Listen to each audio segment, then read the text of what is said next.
नमस्कार, स्वागत है आपका वीकेंड स्पेशल में, जहां पे हम बातचीत करते हैं बाजार की। बाजार में जो भी घटनाक्रम हुए और जो इस वक्त आपको परेशान कर रहे होंगे, उन्हीं सवालों के हम जवाब देने की कोशिश करते हैं। तो पूरे हफ्ते में भारत में, अमेरिका में बहुत जगहों पे ऐसी घटनाएं हुई जिसने हमारे मार्केट को इम्पैक्ट किया है। और इसी तरीके के मूवमेंट आपने पिछले 4 दिनों में और फ्राइडे को देखे। इसको कैसे डिकोड करें, कैसे समझें कि इस समय क्या हो रहा है और अगले हफ्ते बाजार में क्या होने वाला है, इसी को आज हम समझेंगे अपने इस खास शो में, जिसका हमने नाम रखा है यू टर्न है या करेक्शन है।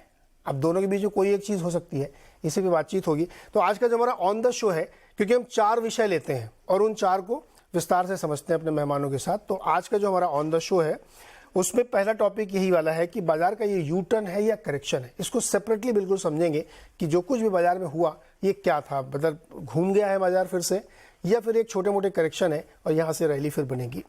दूसरा टॉपिक है कि एचडीएफसी ट्विंस में, यानी एचडीएफसी और एचडीएफसी लिमिटेड में, बैंक में जो मर्जर की प्रक्रिया के बीच में एक एमएससीआई का रिबैलेंसिंग की खबर आई, उसकी वजह से शुरुआत वहीं से हुई। मार्केट में काफ़ी उथल पुथल मची और मार्केट काफ़ी करेक्ट हुआ और फिर धीरे धीरे काफ़ी ज़्यादा हुई।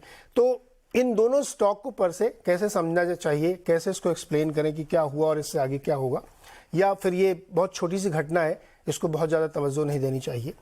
तीसरी जो हमारा ऑन द शो है कि सरकारी कंपनियों और ख़ास तौर पे रेलवे शेयर्स में जो ये तूफानी वंदे भारत वाली रफ्तार से चल रहे हैं, एक महीने में, 2 महीने में 70-80% चल रहे हैं, इसका राज क्या है, क्यों इतनी तेज़ी है, क्यों भाग रहे हैं इतना शेयर, और डाइवर्सिफाई कर रहे हैं, क्या क्या रीजंस हो सकते हैं। चौथा विषय है हमारा कंज्यूमर फाइनेंस में एक बहुत बड़ा तूफान आने वाला है। वो तूफान ये है कि जियो फाइनेंस आने वाला है। उसका डिसीजन हो चुका है और वो जल्द ही हम लोगों के सामने होगा और इसके करंट शेयरधारकों को एक के बदले एक शेयर मिलेंगे। इसी पे हम लोग बातचीत करेंगे। आप तो ये 4 अलग अलग विषय हैं, चारों को अलग अलग डिस्कस करेंगे। आज के जो मेहमान उनसे परिचय करा दूं, मिहिर वोरा सर हमारे साथ हैं, जो मैक्स लाइफ इंश्योरेंस के डायरेक्टर और CIO हैं, मेरे साथ स्टूडियो में है। सुनील सुब्रमण्यम सर है, MD and CEO Sundaram mutual finance के, और उसमें बातचीत हम लोग करेंगे।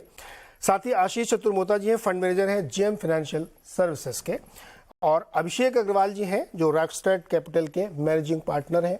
आप सबका सर बहुत बहुत स्वागत है और चारों दिग्गजों से इन चारों विषयों को डिकोड कराने की कोशिश करते हैं। तो पहला सवाल मेरा जो है कि बाजार में यू टर्न या करेक्शन, इसको सेपरेटली समझते हैं। मिहिर सर, ये क्या हुआ है बाजार में? यू टर्न ले लिया क्या उसने? इतने दिन तक चला, अब चलो पीछे चले, ये हो रहा है? यू टर्न तो बहुत स्ट्रॉन्ग वर्ड हो गया। अभी तो 18,000 पे निफ्टी तो है, तो it's not very far from all time highs. तो मेरे ख्याल से जिस तरह से बाजार वॉलेटिलिटी की ओर जा रहा है, वो लग रहा है कि जो यूएस में डेवलपमेंट्स हो रहे हैं उसके भी थोड़े इम्पैक्ट आ सकते हैं। खास करके जिस तरह से यूएस में मिड साइज बैंक की क्राइसिस है, वो सब जो है मेरे ख्याल से कंसर्न्स बाजार के माइंड में है। बट यू टर्न तो नहीं है, अभी तो मैं बोलूँगा सिर्फ करेक्शन ही है, क्योंकि बाजार ऐसा तो कुछ गिरा नहीं है ऑल टाइम हाई से। तो ये करेक्शन है छोटा मोटा, अभी तक तो ऐसे ही कह सकते हैं। लेकिन अमेरिका में इतना कुछ हो रहा, कोई फर्क ही नहीं पड़ रहा। उनको भी फर्क नहीं पड़ रहा, हमको भी फर्क नहीं पड़ रहा। वैसे देखे तो आज गिरा है बाजार, सही बात है, लेकिन वैसे देखे तो 18,000 is a very good level for the Nifty. But reason क्या है इसका, क्यों हमको असर नहीं पड़ रहा? हमको भी नहीं पड़ा, यूएस को भी नहीं पड़ रहा है। मतलब वहां पे बैंक उड़े जा रहे हैं, लाइन लगी हुई है। अभी आप हो सकता है कि अगले हफ्ते हम लोग जब मिलेंगे तो 2 बैंक और उड़ चुके होंगे। ये क्या हो रहा, फिर भी कोई असर नहीं? ये अगर आप स्टेप बैक करके देखें तो जो यूएस फेडरल रिजर्व और गवर्नमेंट ने जिस तरह से सिलिकॉन वैली बैंक को बचाया मींस जिस तरह से प्रॉब्लम रिजॉल्व किया, और उसके बाद अभी जो रिसेंटली भी जो एपिसोड हुआ उसमें भी बहुत फास्ट एक्शन करके जेपी मॉर्गन ने बैंक को खरीद लिया। तो बाजार को एक ये फीलिंग आ रही है कि जो यूएस सिस्टम है वो फाइनेंशियल सिस्टम को डिस्टेबलाइज नहीं होने देंगे, और अगर जरूरत पड़ी तो अगेन क्वांटिटेटिव लूजनिंग कर सकते हैं, क्वांटिटेटिव ईजिंग कर सकते हैं। तो एक हम जो कहते हैं ना फेड पुट है, वो मेरे ख्याल से लोगों के दिमाग में वापस आ रहा है कि कुछ भी होगा तो फेडरल रिजर्व आके बचा लेगी। तो जैसे ही बैड न्यूज आते हैं तो probability of Fed becoming less hawkish और probability of Fed loosening becomes higher. तो अभी हम देखें तो लास्ट परसों जो फेड ने हाइक किया 25 बेसिस पॉइंट का, वो अब उसके बाद बॉन्ड प्राइसेस एक्चुअली ऊपर गए, इंटरेस्ट रेट्स जो फ्यूचर है 10 ईयर बॉन्ड वगैरह ईज ऑफ हो गए, क्योंकि बाजार ये कह रही है कि भले आपने हाइक कर दिया बट ये आपका आखिरी हाइक था और अब स्लो डाउन इतना आएगा कि नेक्स्ट 6 महीने में आपको काटना शुरू करना पड़ेगा। ये बॉन्ड प्राइस, हाँ ये बाजार कह रहा है, तो बाजार फेड को चैलेंज कर रहा है कि हम कह रहे हैं कि ऐसी रिसेशन आने वाली है कि आपको काटना पड़ेगा। तो ये ओवरऑल ग्लोबल लिक्विडिटी को है वो ड्राइव कर रही है।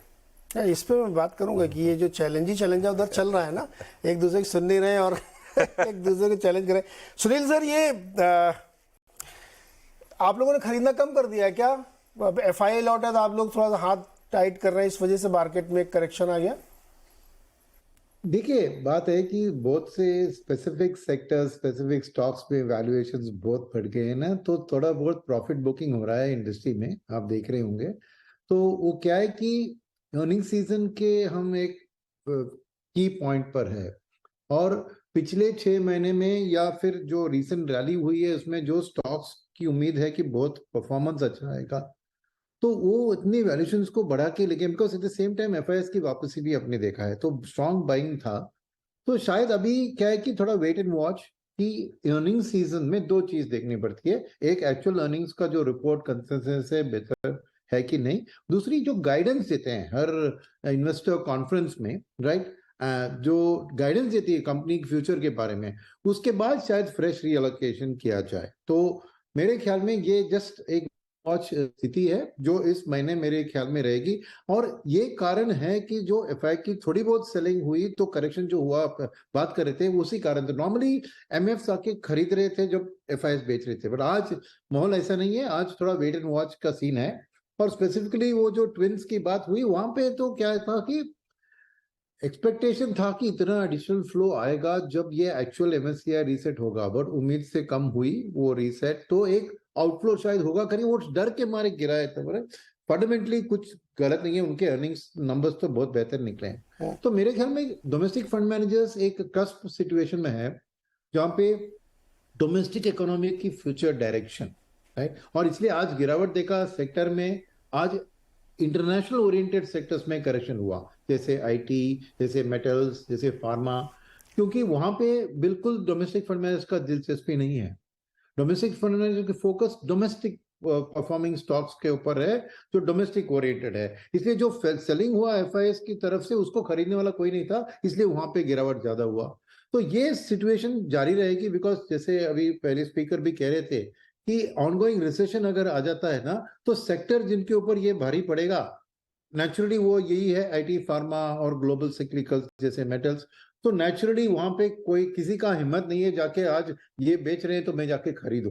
तो नेचुरली ये सेक्टर्स से डोमेस्टिक MFs स्टेइंग अवे कर रहे हैं, और कुछ भी खरीदारी करेंगे वो हो गए प्योर डोमेस्टिक, जैसे मैं कहूंगा ऑटो जो डोमेस्टिक सेल्स की डिमांड के ऊपर रहेगी, कंज्यूमर ड्यूरेबल्स, हाउसिंग। नहीं सुनील सर, एक सवाल यहाँ पे, क्या ये मैं ये समझने की कोशिश करूँ, ये चर्निंग थी, कोई बहुत ज्यादा बढ़ गया तो वो करेक्शन आइए कराया, या फिर ये ट्रैप था? ट्रैप इन द सेंस कि मार्केट लगातार चलता चला जा रहा था विदाउट एनी रीजन। अभी हम लोग चर्चा कर रहे हैं कि US में इतना तूफान मचा हुआ है, भारत में ऐसा कोई बहुत बड़ा कारण नहीं समझ में आ रहा है, लेकिन मार्केट अपनी रफ्तार में चले जा रहा है।